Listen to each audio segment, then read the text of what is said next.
한 주를 시작하는 코스피, 기관이 또 코스닥에는 외국인이 매수 주체를 떠오르면서 기분 좋은 빨간불을 켜고 있는데요. 최근 흐름은 코스피보다는 코스닥이 상승 랠리가 좀 주목이 됩니다. 지수가 좀 빠져도 천스닥을 지켜가면서 6거래일째 지금 상승하고 있는데요. 이렇게 상승 랠리를 이어가자 지난해에 비해서 자사주 처분 결정을 내린 상장사가 급증했습니다. 관련 이슈 바로 정리해드리겠습니다. 빅머니일보 시작합니다.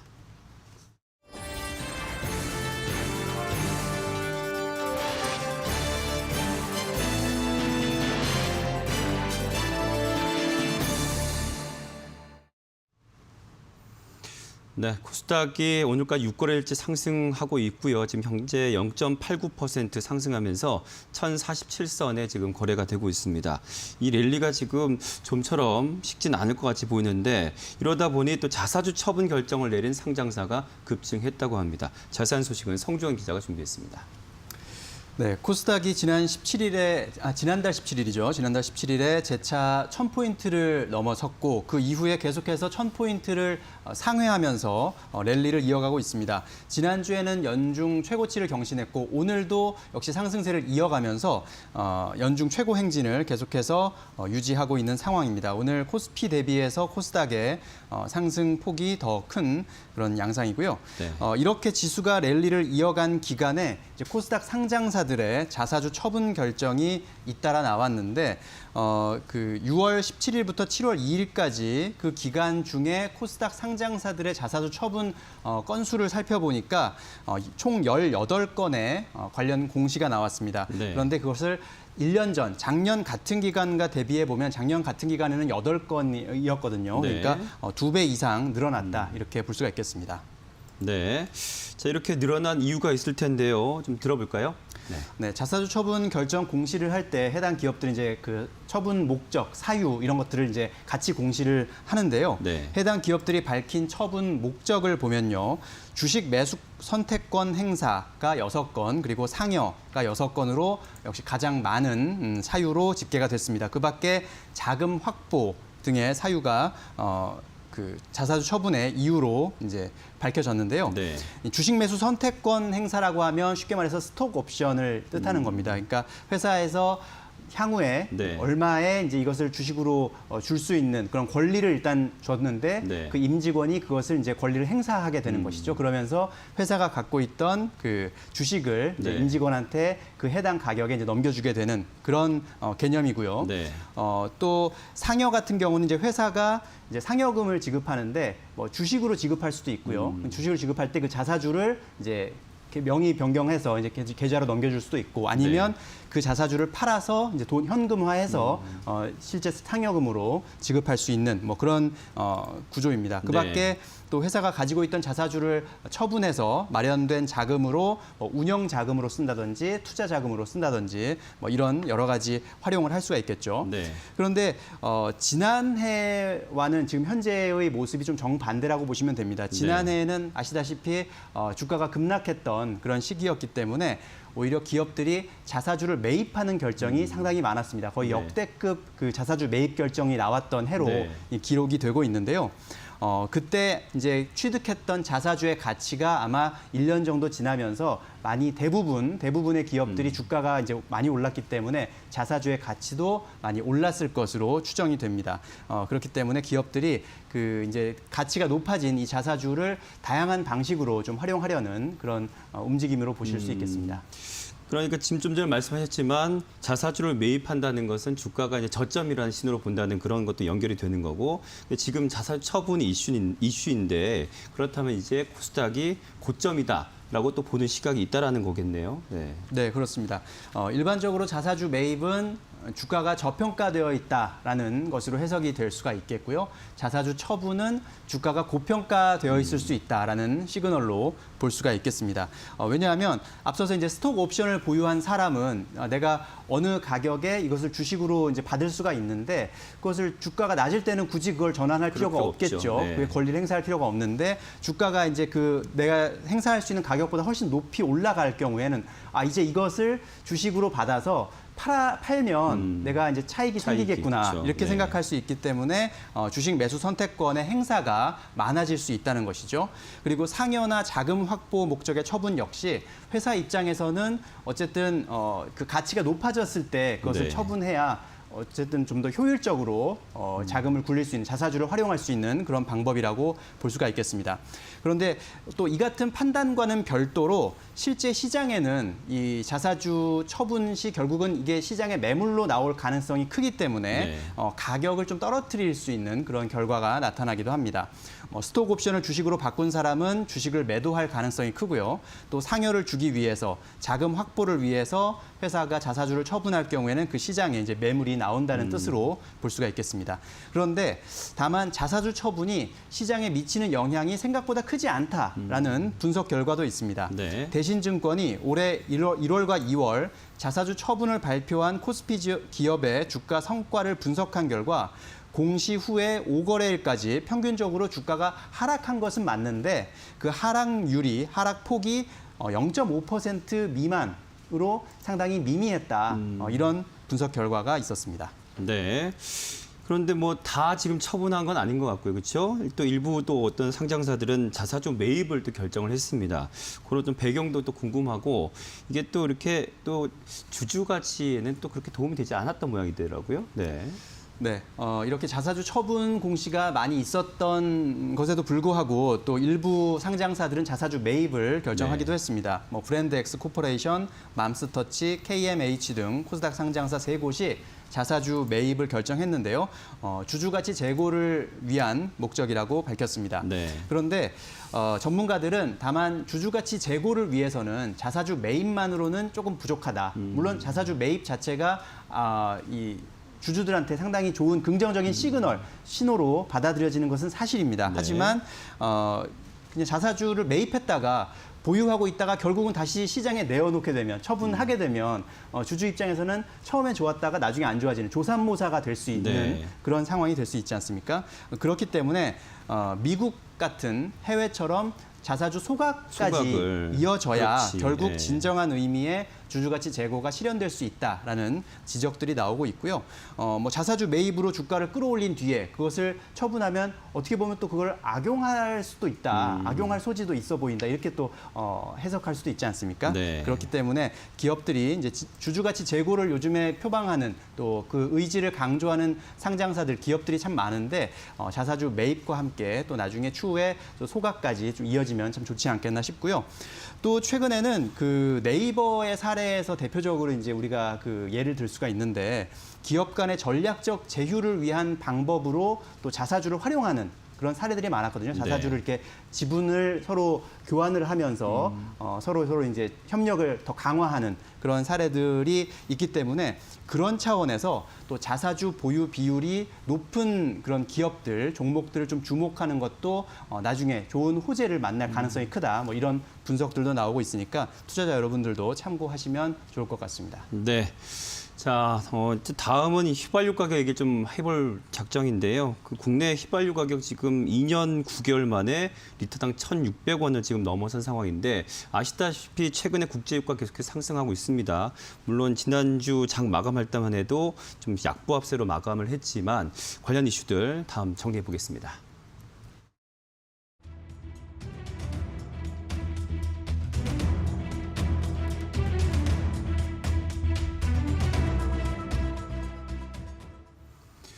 네, 김종호 기자가 취재해 오셨는데 운전하시죠?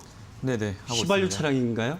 네, 휘발유입니다. 느껴지시겠군요. 네. 저는 LPG 차량이라서 잘 못 느끼시겠네요. 조금 약간 네네. 약합니다만. 네. 그래서 정말 휘발유 가격이 무섭게 오르고 있고요. 그걸 몸소 또 느끼고 있는데 제가 어제 이제 집 주변 주유소 가격을 한번 보니까 최저가가 리터당 1,599원이더라고요. 휘발유 기준으로. 참, 그래서 1원. 1,600원에 1원 모자라는데 네. 그래서 저도 어제 주말인데도 이제 부랴부랴 차를 끌고 해당 주유소에 미리 가서 채워놨군요. 또 한 더 오를까 봐. 15분 정도 기다려서 기름을 가득 채우고 왔습니다. 네. 요즘 기름값이 너무 오르다 보니까 저처럼 서둘러서 이제 주변 최저가 주유소 검색해서 또 주유하시는 분들이 많다고 하는데요. 네. 이러다가 정말 휘발유 가격이 뭐 리터당 2,000원에 넘는 거 아니냐 이런 걱정이 뭐 우려를 넘어서 공포가 되고 있는 상황이라고 하는데요. 네. 얼마나 올랐는지 한번 살펴봤습니다. 네. 전국 주유소 휘발유 가격이 최근 9주 연속으로 상승을 했고요. 4일 기준으로는 리터당 1,610원을 기록을 했습니다. 이거가 이제 지난주보다 리터당 14원이나 뛴 거라고 하고요. 이것이 또 2018년 11월 이후 2년 9개월 만에 처음으로 리터당 1,600원을 돌파한 것이라고 합니다. 올해 1월에만 해도 이제 휘발유 값이 1,450원 수준에 불과했었는데요. 이것이 매월 뛰기 시작을 했고 반년 만에 160원 이상 오른 겁니다. 특히 최근 4주간은 4주 연속으로 전국 휘발유 가격이 전주 대비해서 10원 이상씩 오르면서 상승폭도 점차 키우고 있습니다. 이걸 지역별로 한번 살펴봤는데요. 서울 휘발유 가격이 뭐 아무래도 가장 비쌌습니다. 네. 리터당 1,691원, 그러니까 거의 1,700원에 가까워졌고요. 전국에서 가장 비쌌습니다. 최저가 지역은 이제 대구였고요. 1,588원 수준이었습니다. 아직 1,600원까지 다다르진 않았는데요. 경유 역시도 뭐 휘발유와 마찬가지로 평균 가격이 지속 오름세를 이어가고 있고요. 4일 기준으로 보면 전주 대비 리터당 13원 상승한 1,407원을 기록했습니다. 경유 역시도 서울이 리터당 1,490원까지 치솟았다고 하니까요. 참고해 보시죠. 네. 뭐 당연히 이렇게 오르는 것은 경기가 빠르게 회복되면서 각 산업별로 이 수요가 급증하기 때문일 텐데요. 좀 자세한 이유 좀 들어보겠습니다. 그리고 전망까지도 좀 챙겨보겠습니다. 네, 그러니까 지금 무섭게 뭐 국내 휘발유 값이 오르는 거 결국에는 당연하게도 이제 최근 가파르게 오르고 네. 있는 국제 유가 때문인데요. 사실 국제 유가는 지난해 코로나 대유행에 따라서 수요가 굉장히 감소하면서 사상 처음으로 마이너스를 기록하기도 네. 했었습니다. 그런데 올해 들어서 이제 백신 보급이 확대되고 하면서 전 세계 경제 회복 분위기가 워낙 뚜렷해지다 보니까 기름 수요가 늘었고요. 가격도 지속 상승세를 거듭하고 있습니다. 이달 1일 기준으로 이제 미국 서부 텍사스산 원유, 그러니까 WTI 뭐 가격을 보니까요. 배럴당 75달러에 거래를 마쳤습니다. 이게 전 거래일 대비해서 2.4%나 오른 건데요. WTI가 배럴당 75달러 선을 넘어선 것 역시 2018년 10월 이후에 처음이라고 합니다. 올해 1월 48달러에서 출발을 했는데 이게 반년새 가격이 55%나 폭등을 한 거고요. 우리나라가 이제 주로 수입을 하는 두바이유의 평균 가격 역시도 꾸준히 상승을 거듭해서 최근 73달러를 넘어섰습니다. 이제 전문가들은 지난해 코로나 확산으로 바닥을 쳤던 국제 유가가 최근 전 세계 경제 회복 속도가 빨라지면서 수요 증가에 따라서 오름세를 이어가고 있는 것으로 좀 보고 있습니다. 특히 미국 경제 지표가 워낙 최근 양호하고요. 또 산유국이 더딘 이제 증산 가능성을 보이고 있고 미국이 원유 재고가 지속적으로 감소를 하고 있는 부분, 또 이란 핵 협상도 장기화하고 있는 부분이 있거든요. 이런 여러 상황이 좀 맞물리면서 국제 유가를 끌어올리고 있는 것으로 보고 있습니다. 이런 가운데 백신 접종 확대로 이제 전 세계 여행 제한이 또 완화가 되고 있고요. 이렇게 되면은 항공유 수요까지 회복이 될 텐데 이렇게 되면은 국제 유가 상승이 더 탄력을 받을 것이란 전망입니다. 실제 월가에서는 이 같은 이유로 내년까지 적어도 유가 상승세가 이어질 것이다. 이렇게 내다봤고요.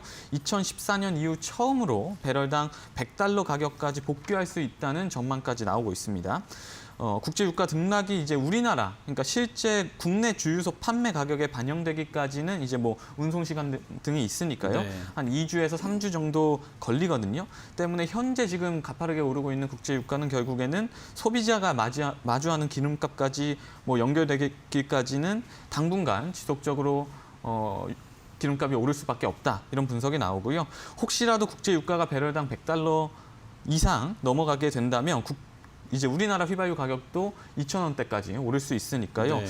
정말 공포감으로 이제 다가오실 것 같습니다. 네. 자, 뭐 대표적인 정유주라 볼 수 있는데 S-오일 지난주 장 마감할 때 4% 급등을 했고 오늘도 지금 역시 상승불을 켜고 있습니다. 이렇게 유가가 상승세면 당연히 관련 정유사들 흐름이 좀 들썩일 수밖에 없는 건데 투자 전략까지 좀 정리해 보겠습니다. 네, 일단 미국 증시부터 살펴보면 최근 골드만삭스가 이제 미국 최대 정유 기업이죠. 엑선모빌, 그리고 미국 최대 독립 정유사로 꼽히는 마라톤 페트롤리엄 등 이제 정유 업체들에 대해서 줄줄이 투자 매수 의견을 내놨습니다. 네. 그러니까 백신 접종에 힘입어서 원유 수요가 늘어나고 있는데 반면에 공급이 비탄력적인 상황을 고려해서 적극적으로 매수해라 이렇게 조언을 한 건데요. 일단 유가 상승은 정유사에 당연히 호재로 좀 작용을 합니다. 유가가 오르면 저유가 때 이제 기업이 비축해 놓은 원유 비축분의 가치가 상승하기 때문에 큰 이익을 볼 수가 있고요. 또 석유 제품 가격에서 원유 가격과 뭐 운송비 등을 뺀 정제 마진도 오르기 때문에 실적 개선 효과도 또 뚜렷하게 누릴 수가 있습니다.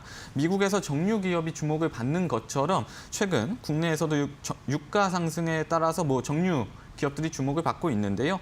GS 칼텍스의 모회사인 GS부터 시작을 해서 S오일이나 SK이노베이션 같은 정유주 관련 주가도 최근 줄줄이 오르고 있는 상황입니다. 특히 증권사들이 이들 업체에 대해서 목표 주가를 꾸준히 올려 잡는 추세인데요. 유안타 증권은 최근 S오일의 목표 주가를 기존에 12만 원에 불과했는데 이걸 14만 원까지 상향 조정을 했고요.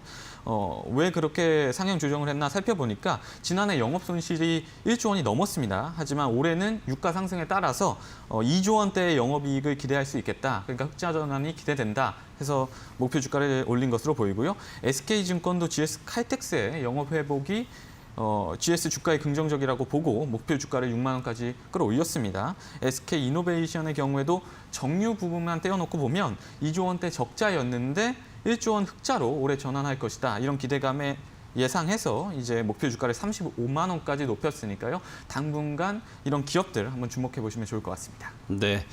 자, 잠시 후에 기업인 이슈로 돌아오겠습니다.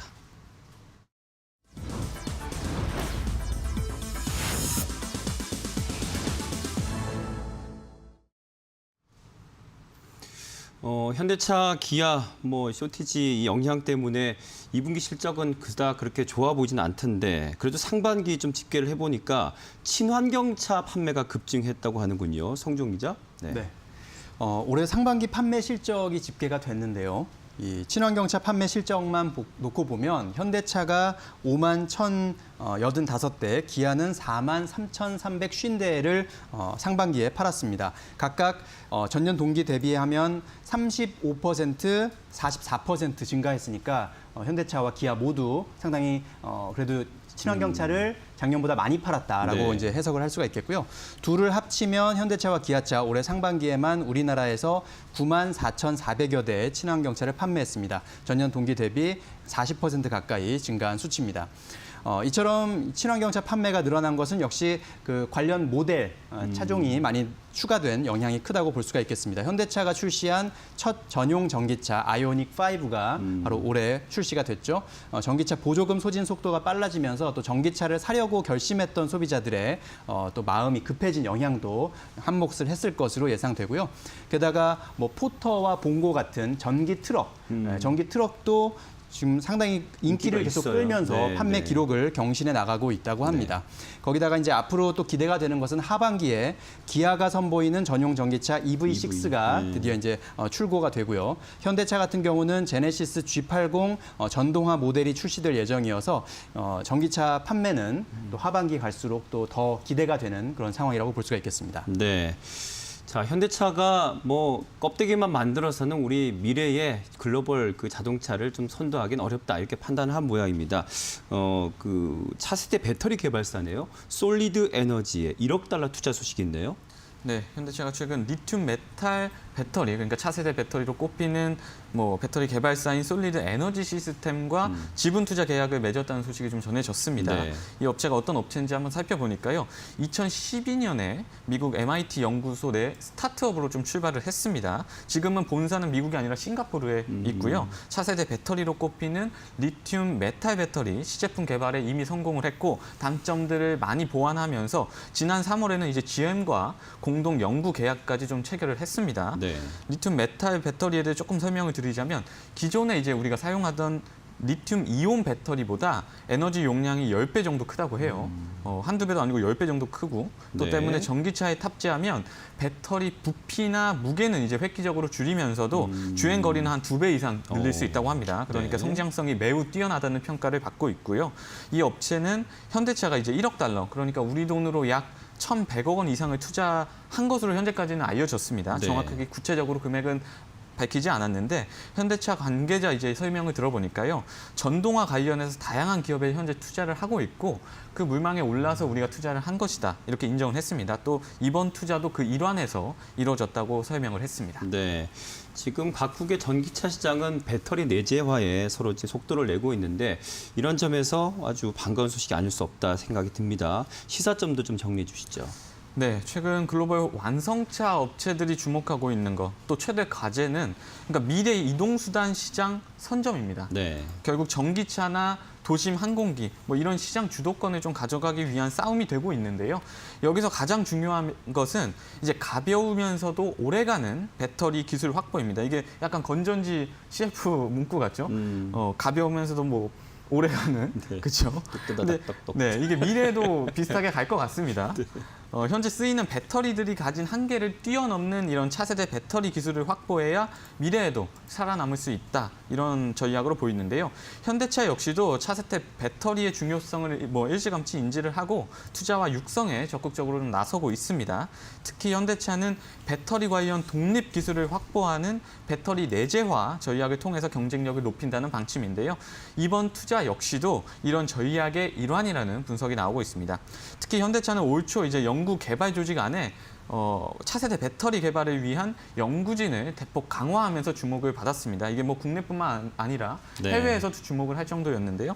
특히 정의선 현대차그룹 회장이 직접 이 조직을 챙기고 뭐 신경을 쓰면서 이렇게 심혈을 좀 기울이고 있는 것으로 보이고요.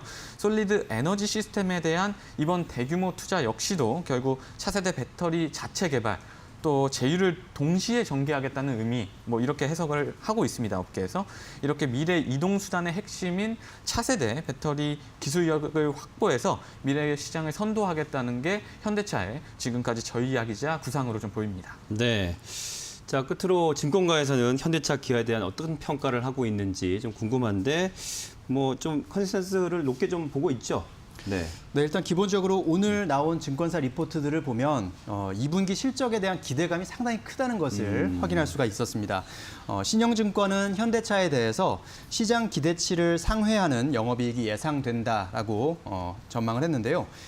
비록 2분기에 내수 판매는 감소했지만 북미 판매가 늘었고 또 인센티브 축소가 실적에 플러스 작용을 했다는 분석입니다. 여기서 인센티브라는 것은 이제 하는 분들한테 이제 주는 인센티브를 오히려 줄일 수 있었기 때문에 네, 그것은 네, 네. 회사 실적에는 오히려 플러스가 되는 되겠군요. 네. 그런 이제 부분이고요.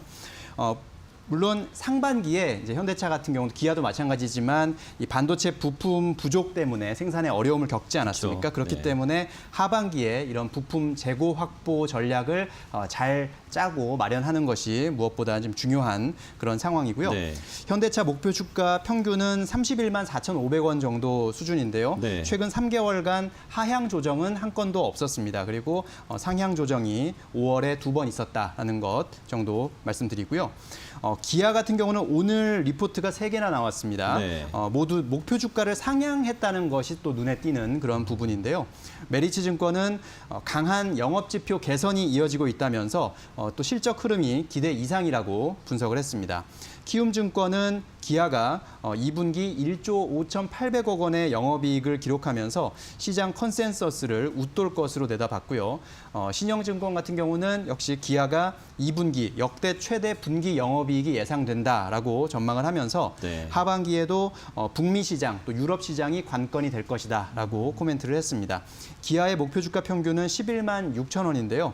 역시 최근 3개월간 하향 조정은 한 건도 없었습니다. 그리고 오늘을 포함해서 최근 들어서 기아의 목표 주가 상향이 잇따르고 있다는 점 투자자 여러분들 참고하시면 좋겠습니다. 네. 자, 이런 호재도 있고 증권가 평가도 나쁘지 않은데 오늘 뭐 시장은 상승하고 있습니다만은 현대차 지금은 0.84% 그리고 기아는 1.33% 꽤 많이 빠지고 있다는 점도 참고하시기 바랍니다. 자, 오늘 기업인 이슈 두 분 기자 수고 많이 하셨습니다. 고맙습니다. 고맙습니다. 최근 시장의 흐름을 보면요. 미증시를 포함해서 말씀을 드립니다. 뭐 코로나 바이러스 그 확진자들 잘 줄지는 않죠. 그리고 델타 변이 바이러스도 우려감이 있는데 그래도 시장은 경기 정상화에 좀 초점을 맞추는 그런 분위기입니다.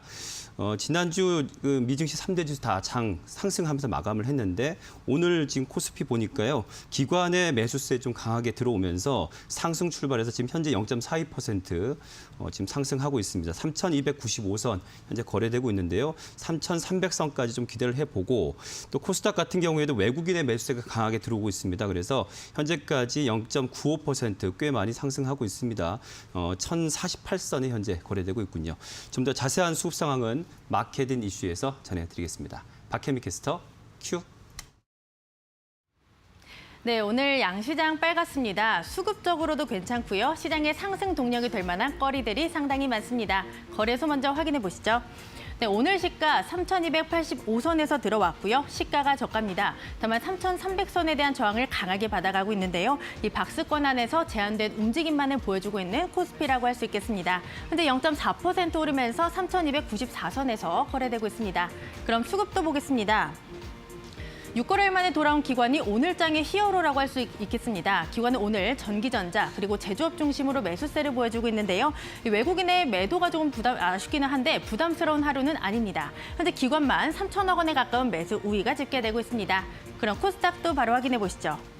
네, 오늘 코스닥의 상승세가 상당히 무섭습니다. 6거래일째 상승하는 모습인데 고점 경신 함께 나오고 있습니다. 이 마찬가지 시가를 저가로 만들고 현재 고점 플레이가 진행 중이라고 보시면 되겠습니다. 현재 1% 가까이 오르면서 1,048선 지나가고 있습니다. 그럼 수급 확인해 보시죠. 네, 기록을 세우는 만큼 오늘 개인의 차익 실현이 상당히 강합니다. 다만 외국인과 기관이 받아내주면서 수급적으로 받쳐주고 있다는 점, 오늘장의 포인트라고 할 수 있겠습니다. 현재 개인만 2,100억 원의 매도세가 집계되고 있습니다. 그럼 오늘장 특징주 함께 확인해 보시죠. 네, 오늘 이쪽으로 대내외 이슈가 상당히 많습니다. 우선 민간 우주여행 업체인 버진 갤럭틱이 간밤에 급등을 했는데요. 이 다음 달 11일 회장이 직접 시험 탑승한다고 한 점이 상승의 모멘텀이 되고 있습니다. 또 국내에서는 잠수함 발사 탄도미사일의 수중 발사가 성공했다는 소식도 나왔고요. 또 도심항공 모빌리티 본격화에 대한 기대감도 함께 반영이 되고 있습니다. 오늘 외국인의 매수세가 이쪽으로 전반적으로 유입되는 모습인데요.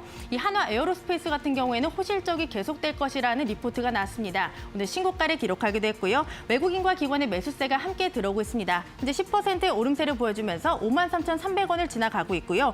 이 캔코와 에어로스페이스 같은 경우에는 코스닥의 라이징 스타로 선정됐다는 보도가 나왔습니다. 이 경쟁력을 인정받았다 보시면 될 것 같고요. 외인과 기관의 매수세가 이거래일째 함께 붙고 있습니다. 현재 8%의 오름세를 보여주면서 18,850원을 지나가고 있습니다.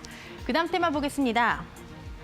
네, 지난주에 이어서 이번 주도 시세 연속성이 확인이 되고 있습니다. 이 각종 호재를 기반으로 사상 최대 실적이 기록되고 있는데요. 이에 따라 업계에서는 게임주에 대한 목표 주가를 잇따라 높이고 있습니다. 이 긍정적인 전망 속에서 오늘장에서 신고가를 기록한 종목들도 눈에 띄고 있습니다. 바로 M게임, 카카오게임즈가 그 주인공이라 할 수 있겠는데요. 특히 M게임 같은 경우에는 중국에서 역대 최대 매출을 기록했다는 보도가 나왔습니다. 신고가 기록 나왔고요. 14% 오름세를 보여주면서 11,000원을 지나가고 있습니다. 이 카카오게임즈 같은 경우에는 신작 오딘에 대한 효과를 받아가고 있습니다. 시가총액 2위 쟁탈전이 벌어지고 있고요. 오늘 거래 대금도 상당히 많이 동반이 되고 있습니다. 현재 5%의 오름세를 보여주면서 75,800원에 거래되고 있습니다. 그럼 마지막 테마 하나 더 보겠습니다. 네, 그동안 기대를 모았던 싸이월드가 드디어 베일을 벗었습니다. 업계에서는 싸이월드만의 메타버스를 기대하고 있고요. 이 미국에서도 메타버스 대장주인 로블록스가 이 서학개미가 많이 담아가는 종목에 이름을 올렸다는 보도가 나왔습니다. 이 정치권에서도 메타버스를 적극적으로 활용하는 가운데 이 안에서 신고가를 기록한 종목들도 상당히 많은데요. 오늘 주연테크, 위지스튜디오 모두 신고가를 기록했습니다. 특히 주연테크 같은 경우에는 컴퓨터 관련 기업이라 보시면 되겠는데요. 오늘 이낙연 관련주로 묶이면서 그런 점이 조금 더 부각되고 있습니다. 18% 견조한 오름세를 보여주면서 1,540원을 지나가고 있습니다. 네, 지금까지 시장 상황 전해드렸고요. 앵커님 불러보도록 하겠습니다. 권대 앵커님, 큐! 네, 박혜미 캐스터 큐 잘 받았습니다. 테만 이슈 이어가겠습니다. 코스파트너스의 김남 부대표와 함께합니다. 안녕하십니까? 네, 안녕하세요. 자, 오늘도 김남 부대표의 지금 놀라운 수익률 함께 먼저 보셔야죠. 우진, 네, 5월 13일 매수 들어가서요. 109.55%라는 아주 정말 놀라운 수익 실현을 해냈습니다. 태웅로직스 4월 19일 매수 들어가서요. 57.93%의 수익 실현. 바이오니아 7월 1일 매수 들어가서요. 매수 저희 포트에 넣은 지 얼마 되지 않았는데 벌써 50.95%라는 수익 실현을 해냈습니다. 일진전기 4월 29일 매수해서요 49.09%의 수익 실현, 성광밴드 4월 8일 매수해서 30.76%의 수익 실현을 해냈습니다. 대한과학은 4월 20일 매수해서 30%의 수익 실현 해냈습니다. 다음은 도이치모터스인데요. 4월 16일 매수해서 26.74%의 수익 실현, 한창제지 5월 11일 매수해서 23.53%의 수익 실현, 한국가구는 6월 21일 매수해서 22.57%의 수익 실현 해냈습니다. CJCGV 5월 20일 매수해서요 17.97%의 수익 실현했고요. 국보디자인 6월 24일 매수해서 10.51%의 수익 실현을 해냈습니다. 자, 이제 증권주 보겠습니다. 교보증권인데요. 5월 6일 매수 들어가서 5.9%의 수익 실현해냈고요. 그리고 신성통상입니다. 5월 27일 매수해서 88.32%의 수익률, 푸드웰 6월 10일 매수해서 42.69%의 수익률, 삼성엔지니어링 6월 15일 매수해서 32.47%의 수익률 보여주고 있습니다. LGU 플러스 5월 3일 매수해서 20.9%의 수익률 가져가고 있네요. 다음은 미래나노텍입니다. 4월 12일 매수해서 18.54%의 수익률, 스카이라이프는 5월 18일 매수해서 18.42%의 수익률, 유진투자증권 4월 26일 매수해서 12.73%의 수익률 보이고 있습니다. DY는 6월 7일 매수해서 8.53%의 수익률, 한일사료는 6월 4일 매수해서 8.12%의 수익률 가져가고 있습니다. 다음은 현대그린푸드입니다. 5월 31일 매수해서 7.62%의 수익률, 삼성증권 5월 27일 매수해서 4.42%의 수익률, 오성첨단소재 4월 5일 매수해서 4.32%의 수익률, 그리고 스튜디오 드래곤은 6월 17일 매수해서 3.54%의 수익률, 끝으로 계양전기 7월 1일 매수해서 3.11%의 수익률 보이고 있습니다. 자, 오늘 시장 다행히도 양 지수는 다 이제 상승불을 켜고 있는데요. 그래도 좀 매력으로 보이는 건 코스닥이 계속해서 상승하고 있다는 점, 특히나 외국인의 매수가 계속 들어오고 있다는 점. 그래도 큰 틀에서 봤을 때는 성장주가 역시나 좀 힘이 있구나 이런 생각, 하반기 전망이 주요하고 있구나 이런 생각까지 듭니다. 오늘 장 어떻게 보셨고 이번 주 좀 전망까지 좀 들어볼게요. 지금 기준금리가 올라가게 되면 사실 성장주는 약간 하락할 수 있다라는 그렇죠. 얘기가 또 나오기도 네, 했었는데 네. 그게 아닌 것 같아요. 코스닥 시장이 외인과 기관 투자자 중심으로 매수세가 유입이 되면서 오늘 시장에서 계속해서 좀 강세를 띠고 맞습니다. 있는 모습인데요. 이런 움직임들은 계속 이어지지 않을까라고 보고 있습니다. 지금 코로나 확산세가 좀처럼 잡히는 그런 상황은 아니기 때문에 이와 관련해서 제약바이오주의 투자 심리가 살아나고 있고요. 우리가 코스닥 시장 안에는 이들 제약바이오주들이 상당히 많기 때문에 견조한 움직임들이 지속이 된다면 코스닥 지수가 네. 상대적으로 계속해서 강세를 띌 가능성이 있다라는 점 말씀을 드려보도록 하겠고요. 또 선거가 지금 1년도 안 남았어요. 그렇죠. 이제 그러다 보면 인맥 관련주들 중심으로 그동안에는 상승을 보여왔었는데 이제는 정책 관련주들이 이제 서서히 또 판가름이 날 수가 있거든요. 그들 종목군들 역시도 약간은 다소 좀 가벼운 종목들이 보통 이제 타깃이 되기 마련인데 그들 종목군들이 코스피 시장보다는 코스닥 시장에 있을 가능성이 더 큽니다.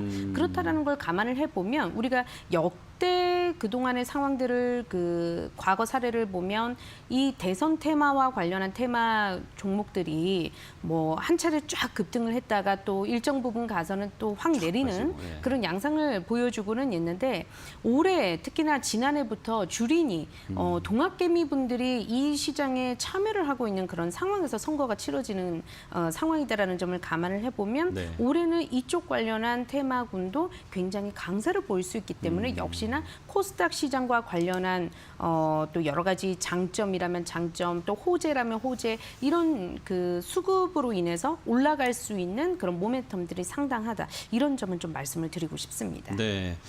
그러니까 경제 상황 속에서의 악재가 있지만 이게 우리 증시에서는 악재가 아닌 지금 상황으로 연출이 되고 있고 또 증시 안에서도 여러 가지 좀 호재들이 지금 막 생기고 있는 네네. 결국은 우리 증시가 굉장히 낙관적이구나라고 좀 조심스럽게도 좀 지금 보게 되는 경향이 있어요. 말씀을 잘 주셨어요. 네. 그러니까 경제 상황 자체가 낙관적이라기보다도 네. 이 시장에 참여를 하고 있는 시장 참여자들은 시장을 충분히 낙관적으로 보고 있다라는 겁니다. 그래서 이 유동성이라고 하는 것이 쉽게 빠져나가질 않고 계속해서 증시로 유입이 되고 있고요. 개인 네. 투자자들이 이렇게 돈이 많을까 싶을 정도로 계속해서 진입이 되고 있는 모습 확인되고 있습니다. 네. 물론 오늘 시장에서는 차익 실현을 하고 있지만 또 일정 부분 주가가 눌림목이 왔었을 때 개인 받쳐주죠, 투자자들이 또. 네. 공격적으로 베팅을 네, 하고 있다는 네. 점을 감안을 해보면 역시나 코스닥 시장이 경제 흐름과는 일단은 떠나서 올해 내내 좀 강세를 보일 가능성이 좀 크지 않을까라고 보고 있습니다. 네.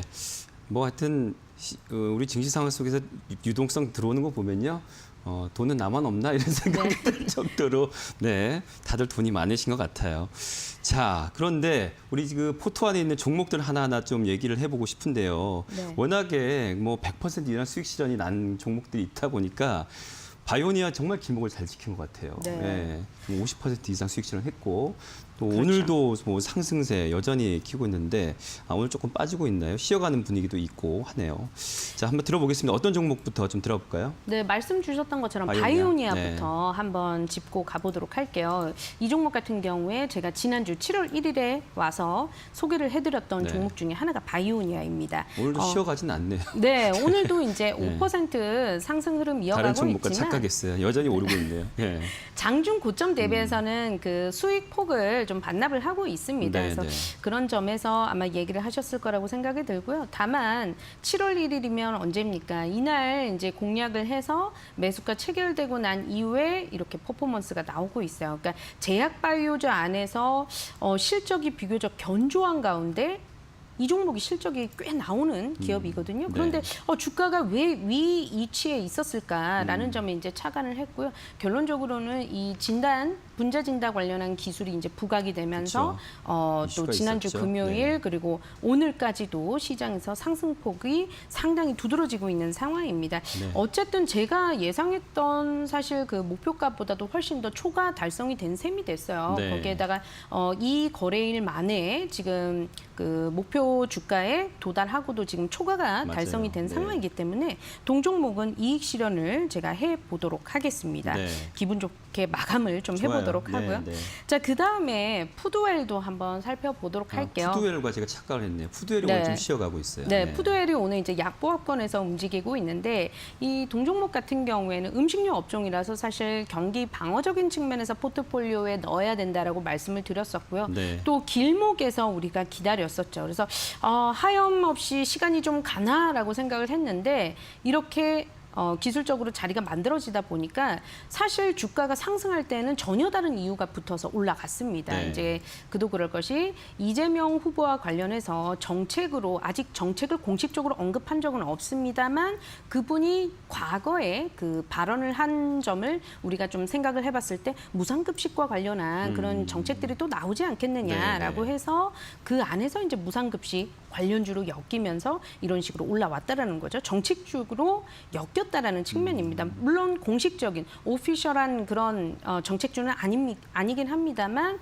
시장에서 받아들이길 일단 그렇게 받아들였다라는 거고요. 한 차례 올라오고 나서 주가가 지금 축을 만들어가고 있는 그런 상황인데 그 축이 10,000원권 초반권 가격에서 11,000원 선으로 보여집니다. 그래서 네. 이 10,000원이라고 하는 가격선이 무너지지만 않는다 그랬을 때는 2차 시세도 한번 기대를 해볼 수 있지 않을까. 다만 단기간에 급등을 했기 때문에요. 거래량 동반해서 10,000원 이탈 시에는 저는 포트폴리오에서 충분한 수익이 났기 때문에 제외를 해보도록 하겠습니다. 네.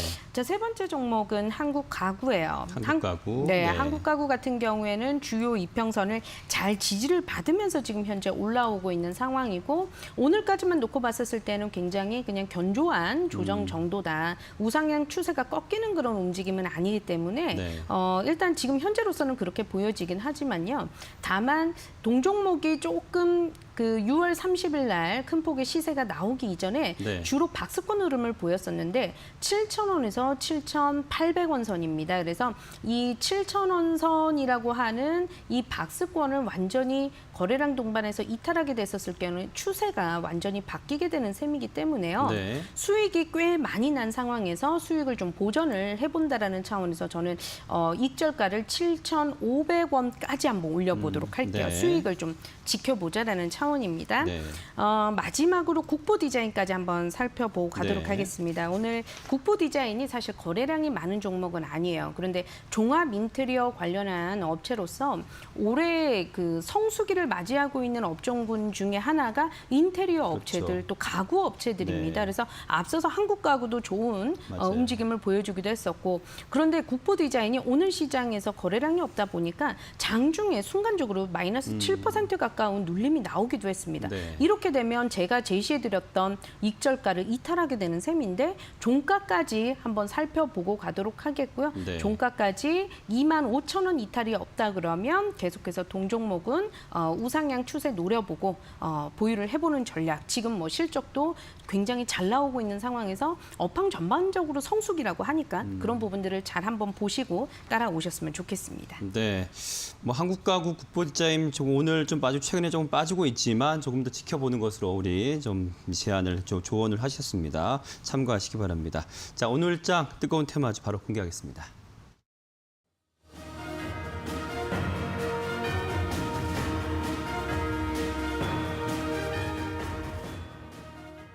LG 헬로비전 지금 주목하고 계신데요. 지금 오늘은 지금 4%대 많이 좀 빠지고 있습니다만 지난주 장 마감할 때만 해도 또 7% 급등을 한 그런 종목입니다. 자세한 좀 주목하는 이유 좀 들어보겠습니다. 네, LG 헬로비전 같은 경우에는 참 재밌는 기업이에요. 종합 유선 방송 사업자인데 1대 주주는 LG U+고요.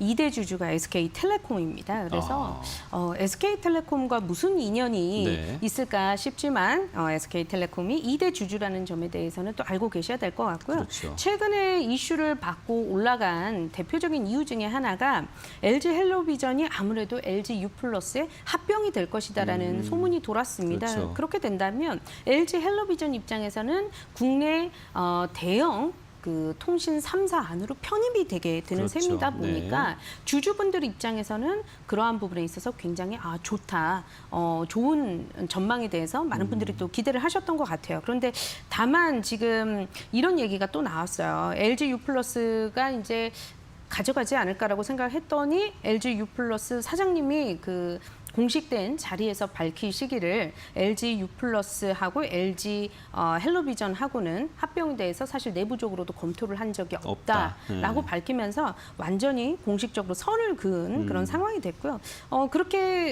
그런 상황이기 때문에 아마 지금 이런 비슷한 이슈로 인해서 최근 6월 들어서 가파르게 올라왔던 이유 중에 하나가 바로 이거였는데 이게 아니라고 하니까 오늘 시장에서는 다소 좀 투심이 흔들리면서 4%가 넘는 그런 하락세를 좀 보여주고 있는 상황이고요.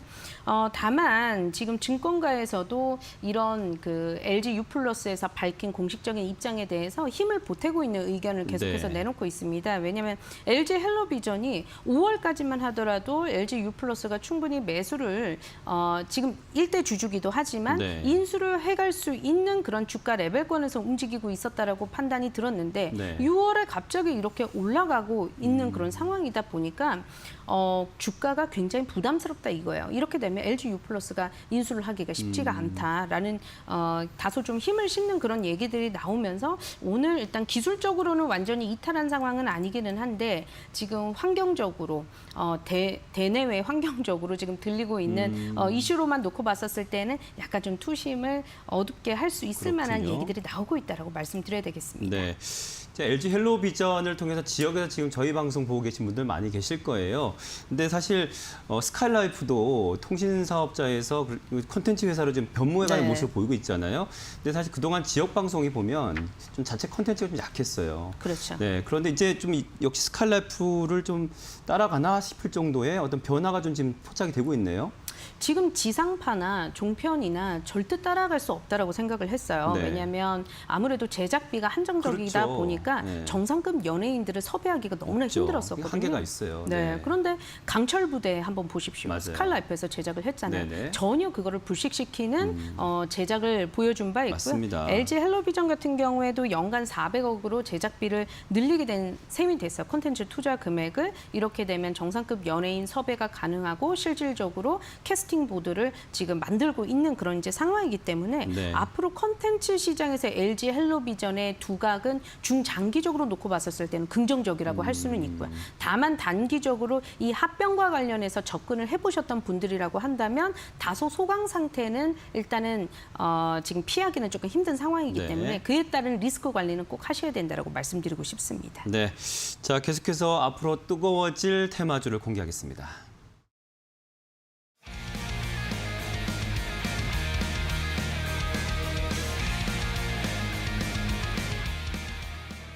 우리는 앞으로가 더욱더 주목해야 됩니다. 자동차 부품주를 보고 계신데요. 네, 좀 들어보겠습니다. 네, 지금 차량 반도체 공급난에도 어닝 서프라이즈가 계속 될 거라고 이 증권가에서 예상이 나오고 있어요. 지금 네. 우리가 2분기 실적에 대해서 준비를 해줘야 되는데 그 안에서 반도체 쇼티지 현상을 극복하면서도 매출이 나오고 있는 업종 중에 하나가 자동차 관련주, 완성차도 있고 그에 또 납품을 하고 있는 부품주들까지 같이 살펴보셔야 될 것 같고요. 네. 증권사에서 계속해서 그렇기 때문에 컨센서스를 상향 조정을 하고 있기도 하고 그렇더라고요. 네. 네, 또 여러 차례 생산 차질에도 불구하고 국내 완성차 업체들, 현대차, 기아, 이들이 지금 세계 시장 안에서 점유율을 올라가고 있는 그런 상황이기 때문에 부품주들도 같이 덩달아 웃을 수 있는 그런 상황이다라고 말씀드려보면서요.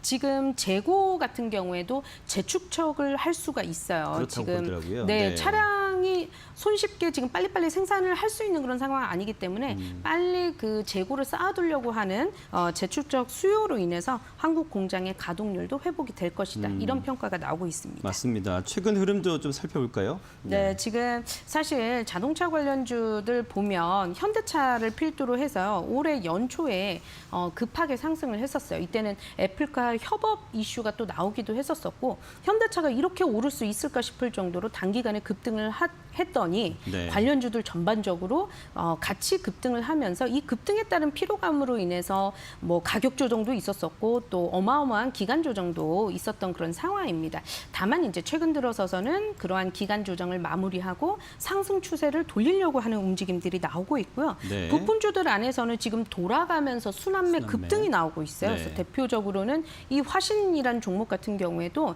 정말 어마어마한 기간 조정을 보였던 그런 이제 부품주인데 보시면 2차 랠리를 통해서 급등을 보인 바 있고요. 또 성우하이텍 같은 경우에도 최근에 또 각을 나타내서 이런 식으로 올라오고 있다는 점을 감안해 보면 지금 길목에서 좋은 자동차 부품주를 잘 대기 매매를 하셔야지만 또 승부가 날 수 있는 그런 시장이다라고 네. 말씀드려보도록 자, 하겠습니다. 그 안에서 우리 어떤 종목 좀 주목할까요? 매매 전략까지 들어볼게요. 네, 지금 오늘 아진산업을 들고 왔습니다. 아진산업 같은 아진산업, 경우, 네. 아진산업 같은 경우에는 자동차 부품도 만들고 있고요. 또 무빙 파트 쪽을 만들고 있다고 보시면 됩니다. 그리고 산업용 공구까지 만들고 있는데 미국의 아진 USA라고 법인이 있어요. 미국 법인이. 여기가 이제 기아차 조지아 공장에다가 무빙 파트를 공급을 하고 있는 그런 상황인데 현재도 탄소 섬유 복합 소재를 활용을 해서 부품, 아주 가벼운 부품들을 또 개발을 하고 있다라는 것에 또 몰두를 하고 있다라고 합니다. 지금 기술적인 자리로 놓고 봤었을 때에는 계속해서 지금 이평선을 수렴시키는 위치에서 거래가 되고 있거든요. 3,830원에서 3,860원 사이에서 매수를 한번 해보도록 할게요. 지금 매수 밴드 안에서 접근을 한번 해보도록 하겠고요. 네. 손절가 같은 경우에는 3,650원 최근의 하단입니다. 그리고 목표가는 4,500원까지 제시 도와드리도록 하겠습니다. 네, 오늘 테마 이슈 코스파트너스의 김란 부대표와 함께했습니다. 고맙습니다. 네, 감사합니다. 자, 지금 코스피는 보니까요, 조금 상승폭을 줄여가고 있네요. 조금 상승폭을 키우면서 3,300선을 좀 기대하고 있는데 일단 지켜보자고요. 자, 빅머니 1부 순서 여기까지입니다. 잠시 후 빅머니 2부로 돌아오겠습니다. 시청해주신 여러분 고맙습니다. 채널 고정.